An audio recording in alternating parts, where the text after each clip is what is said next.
Here to talk a bit about Syria today and take your questions. Can you all hear me? Yes. Okay.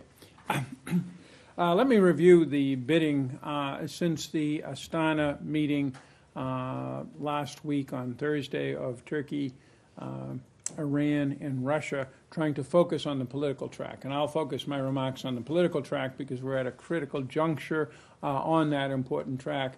In this month, I'll explain a little bit why and where we are on it. We also just completed today a meeting of what we call the Small Group, which is an informal group of European states, Germany, France, Britain, and Middle Eastern states, Saudi Arabia, Jordan, and Egypt, who work with us and consult with us on this issue. They met with Undersecretary David Hale, and they also met with the head of the Syria Negotiating Commission, Nasser Hariri, who is basically the senior and his senior staff from the Syrian political opposition, who are very much involved in this whole process. So what I'd like to do is to take you through what happened last week and where we are now with the small group. As you may remember, the summit in Istanbul over a month ago now saw Angela Merkel, Vladimir Putin, President Macron, and President Erdogan meet together to discuss Syria. They discussed primarily two very contentious issues: the Idlib deconfliction zone, a ceasefire, and particularly the political process, specifically the constitutional committee, which is to be stood up, and it's something that three countries known as the Astana Group, Turkey, Iran, and Russia, took upon themselves a year ago to try to stand up because the regime was not being cooperative. That's all under the aegis of UN Resolution 2254 from December of 2015, which is the basic core document that is trying to resolve this terrible and very dangerous conflict.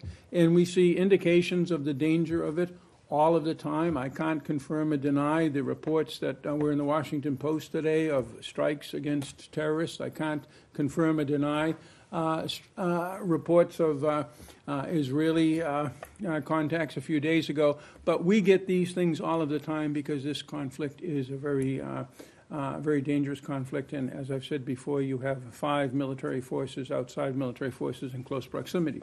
Okay, so we were hoping, following up from the Istanbul conference, that the Russians, the Iranians, and the Turks would be able to finalize the third list of members to this constitutional committee, and that was a primary goal of the Astana meeting last Thursday. They didn't succeed. They issued a statement that basically did examine the Idlib de-escalation area, they call it, and stressed the importance of a lasting ceasefire while underlying the necessity to continue the effective fight against terrorism. That is good news because the Idlib ceasefire, as President Trump notably and other senior officials have said, is very, very important to the overall hope for stability in Syria. But they did not take any significant action on the Constitutional Committee. Rather, they stated once again that there is no military solution to the Syrian conflict, but all they did was reaffirm their determination to set up joint efforts to launch the Constitutional Committee in Geneva. But they didn't even say by the end of the year. What they said was the soonest possible time, which tends to be waffling. As a result of that, you may have seen that the UN envoy, Staffan de Mistura, who was present at the conference, issued his own statement. It begins, Staffan de Mistura appreciates the work done at the Astana meeting by the three guarantors to ensure the Idlib de-escalation arrangements are sustained. He then issued for the UN, at this point in the process, quite a strong statement. However, Special Envoy de Mistura deeply regrets that at a special meeting in Astana with the three Sochi co-conveners, there was no tangible progress in overcoming the 10-month stalemate on the composition of the Constitutional Committee. This was the last occasion of an Astana meeting in 2018 and has, sadly for the Syrian people, been a missed opportunity to accelerate the establishment of a credible, balanced, and inclusive Syria-owned, Syria-led, UN-facilitated Constitutional Committee. We then issued a statement by Heather, no breakthrough on the Astana meeting, pointing out what had happened, making reference to Stefan, and basically saying that this Astana process, we think, has come to its end. Today, with the Syria Small Group, we first of all reviewed implementation of a UN-facilitated, Syrian-led, and Syrian-owned political process that would create a permanent, peaceful, and political end, in line again with 2254. There was support, as you can imagine, for UN envoy de Mistura's statement regarding the November 28th, 29th Astana meeting, which I just read to you. Particularly the importance of sustaining the Idlib de-escalation arrangements, the efforts to meet the December 31st deadline to convene the Syrian Constitutional Committee, and we are looking forward to de Mistura's December 14th report to the Security Council. That will be the key point where we see whether we are going to have the political process moving forward under the UN, facilitated perhaps by the Astana guarantors putting pressure on Damascus, or whether we're going to be in another stalemate, and then with a new Syrian UN envoy, Geir Pedersen, coming on board right thereafter, we'll all have to re-examine where we're going on this extremely important, extremely dangerous issue. So I'll stop there, having brought you up to date on the situation. Thank you for doing this. We are now December 3rd. Do you really think that it's possible to convene the Constitution Committee before the end of the year? You have already pushed that deadline back other times. So do you think that this time you can do it, or you're going to say by the end of January and then by the end of February? We are staying with, as the Istanbul summit states, the end of December. I'm sure that if Stefan de Mistura got a green light from the regime or the Astana people, that there was a list that he could accept and verify as credible, that on the 14th he could announce a December convening, and I believe it would convene. Nadia, how are you? Good to see you, Ambassador. As you just explained and elaborated, there seemed to be a political stagnation. What does it take to have a breakthrough, especially that some people say the U.S. is playing a secondary role and Russia and Turkey are leading? And if allow me as well, I have a question on Russia. Yesterday they accused the U.S. of playing a dangerous game, as they said, or playing the Kurdish card, especially now that the SDF are trying in the final push to clear an area from ISIS. Are you playing a dangerous game? That's about, first of all, we're not playing a dangerous game. Russia is playing a dangerous game, accusing us of playing a dangerous game. We are totally committed to defeating Daesh along the Euphrates. Our local ally in that, as you know, since 2014 has been the SDF, as everybody else knows. They were involved in a very, very tough battle. This is not an organization that has been totally destroyed. We think that we'll be able to finish the job in the months ahead, but there's very heavy fighting there, and we're putting a lot of our own effort and the effort of our friends and allies and partners into it. In terms of, can you give me the first half of your question? What does it take to have a breakthrough in this, since we have political stagnation? Yeah, oh yeah, I know. Are we playing a secondary role? There's about 6 questions there, so I'll try to pull each of them out. We think we're playing a primary role. I think you should ask the others and get their opinions, because we're always going to think we're playing a primary role. Ask any of the other participants in this process the role of the United States overall in Syria. I think they'll say it's a very, very active role with many aspects. Now, in terms of a breakthrough, we've been in a stalemate since this whole Astana-Sochi process began in December of 2017, following on 6 years of stalemate. What we've seen in the last few months is a ministerial at the small group level at the UN putting pressure on the UN and on the Astana Group to come forth. Then we saw the Istanbul summit where, for the first time, Russia said that they would try to get this thing done by the end of the year. Up until that point, they would be saying there's no artificial deadline. In their minds, any date is an artificial deadline. So we got them to move on that. And there's at least a possibility that they will move by the 14th with de Mistura. So I would say, while I still think that the chances are not great, I would say they're better now than they were 3 months ago or 6 months ago. Thank you. Anybody else? Ambassador, thank you very much for doing this. One zoomed-in question and then one zoom-out. Zoom in, Idlib itself, the fighting. What are you tracking, or are you seeing the collapse of the stalemate itself in terms of the fighting on both sides? And then zoom out. Last time you and I had the conversation about the strategy in Syria.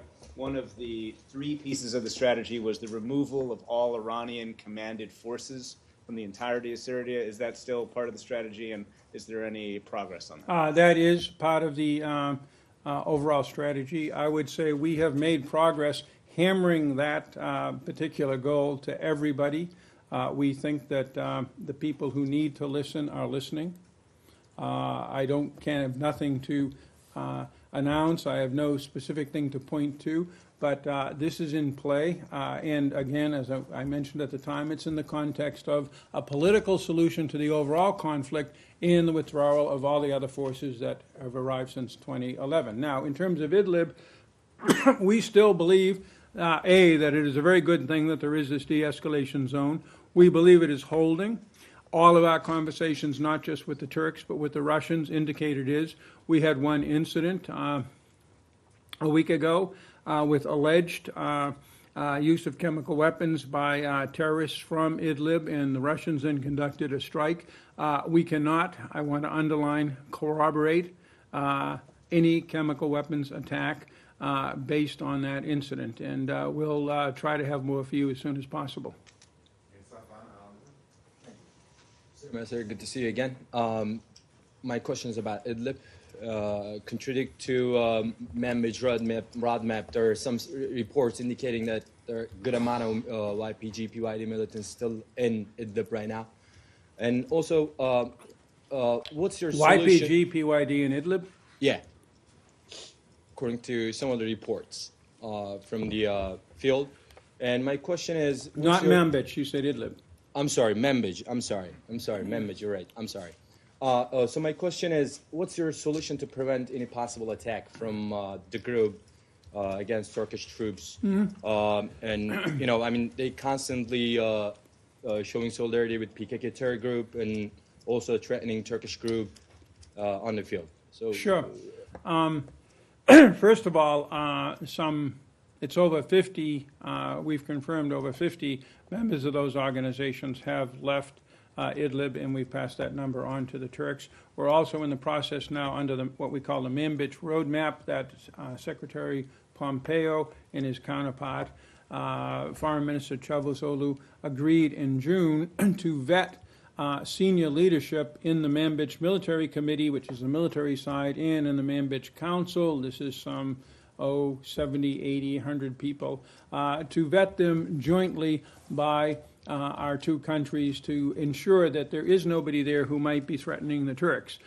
In terms of an attack out of there, again, we have a quite significant force there. We have, under the Manbij roadmap, joint patrols with the Turks, and I've been out there myself, very good observation of everything that is going on.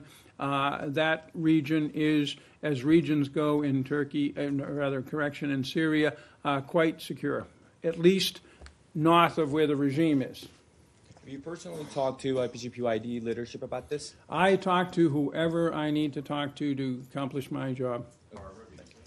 Yeah, Ambassador, if, as you seem to think is possible or likely on the 14th, that Staffan de Mistura doesn't come through with a breakthrough, then what happens next? Is there a plan B if the whole Astana-Sochi process doesn't segue into the UN process and the regime doesn't agree to this 3rd committee? What happens then? Well, again, the first address to such a question is the UN, because the UN has been charged by the Security Council to carry out this political process under 2254, and specifically to the new successor to de Mistura, Mr. Peterson.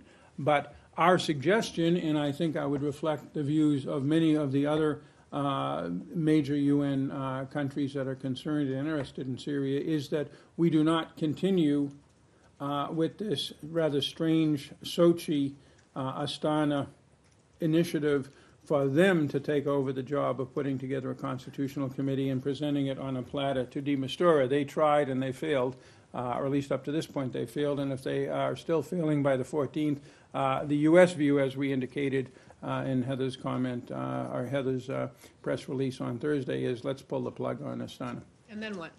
And then we go back to the UN.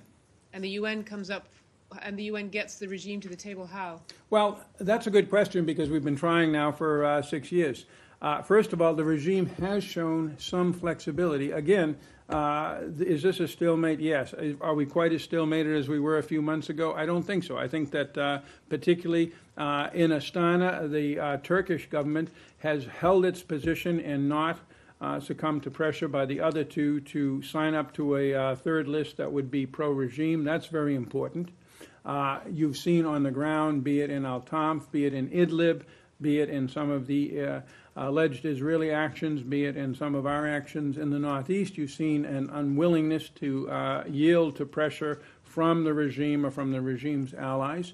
And you're in a different conflict now, a conflict, not a conflict, but you've got a situation where you've got a number of outside countries that are present on the ground or in the air over Syria, and that gives you fewer actors to deal with. At one point, John Kerry, when he was trying to do this in 2016, was trying to get a ceasefire among 400 opposition groups. Now, the opposition groups are basically in a much different situation, and it's much easier to get them to stop shooting, as we've seen in Idlib and in other areas. So that's the first thing why I'm somewhat more optimistic. The second thing is it's very clear that the Damascus regime, and particularly the Russians and the Iranians, want to see what I call the 3 R's.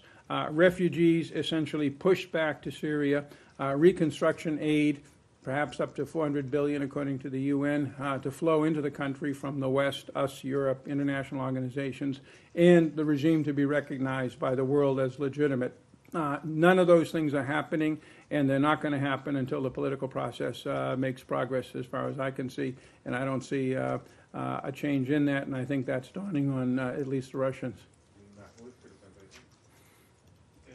Thank you for your time, Mr. Ambassador. My question is, what will be the U.S. policy on the Kurds in Syria? Our policy is to work with the people of the Northeast, first of all, to defeat ISIS. We have to do some basic humanitarian work and local stabilization work in order to have a platform for this defeat of ISIS.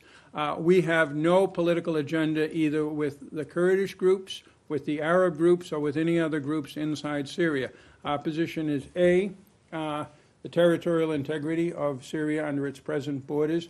B, we will work with all political forces that are willing to recognize and accept the UN political process and the basic criteria of all of these UN initiatives since 2012 on Syria, which is no threat to the neighbors, no threat to the population, no use of chemical weapons, no support for terrorism, no mass slaughter of one's own civilians, and accountability for war crimes. That's our position with everybody and anybody.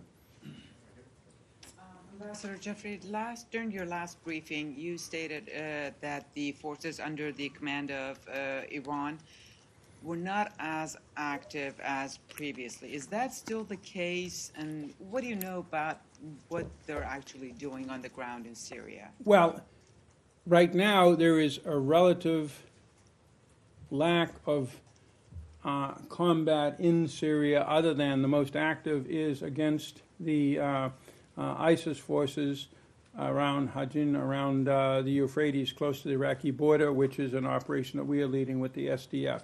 There have been some very limited regime operations against ISIS or Daesh in the southwest of the country, but not very much. So apart from that, there hasn't been much military activity. that has an impact on the activity levels of the Iranians or anybody else. But I would just say that we're monitoring the Iranian situation closely. We're not the only ones monitoring the Iranian situation closely. Does it look like they've maybe shrunk? I would say we're monitoring the Iranian situation closely. Thank you, Ambassador. I wanted to ask you, I mean, we're a bit confused on the position of the United States as far as Syria is concerned. On the one hand, they say we will be there forever. On the other hand, that your operation is limited and so on. Could you just give us like a vignette of how and when will the United States forces leave Syria? Well, the United States forces are in Syria for one mission, which is the enduring defeat of ISIS/Daesh. That is a military mission that flows from congressional authorization in 2001 against terror post 9/11. That's the military mission of our military there. When we say we're going to be present not forever in Syria, but present until our conditions, enduring defeat of ISIL, as was said earlier, the withdrawal of all Iranian-commanded forces from the entirety of Syria and an irreversible political process, we're saying the United States as a whole. That the President, as the Commander-in-Chief and as the leader of our foreign policy, has various options that involve military involving our forces. Remember, we were present not in northern Iraq, but over northern Iraq in Operation Northern Watch for 13 years. That can be a UN force under 2254. There is language on a UN-managed and operated ceasefire. That can be partner forces. That can be other countries' forces. Then there's the diplomatic initiatives that we do with the small group in the UN. Then there is the actions of our friends and allies. For example, the Istanbul summit, we weren't there, but we were working with the French, the Germans, and the Turks, and we got a good result from it. That's an example of the kind of tools we use. Also economic, both sanctions on this regime, every way possible. We're announcing them all of the time, including particularly our focus is on oil transfers from Iran to Syria and money back. We're pursuing that very aggressively. And finally, our position, which has an awful lot of support, not to push refugees back, not to recognize the regime, and in particular, not to allow reconstruction funds to flow to Syria until we see real progress on these other tracks. So that's the summary of all of the tools we have that under the rubric of we will stay on in Syria until we get these goals. Thank you.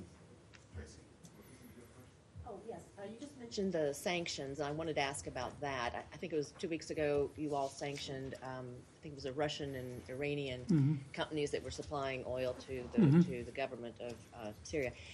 Does that kind of sanction have an impact? Do you have any sense of seeing that has reduced the shipments of oil to Damascus?